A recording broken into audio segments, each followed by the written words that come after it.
एकदा अक्कलकोटमध्ये स्वामी समर्थ भक्तांसोबत शांत बसले होते.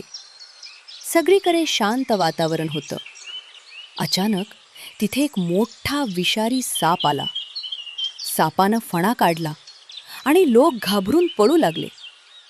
भक्तांच्या मनात भीती निर्माण झाली. पण स्वामी समर्थ मात्र शांत बसले होते.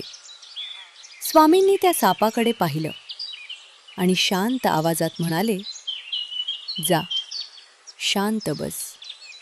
हे शब्द ऐकताच तो विषारी साप शांत झाला. त्यानं फणा खाली घेतला आणि हळूहळू तिथून निघून गेला.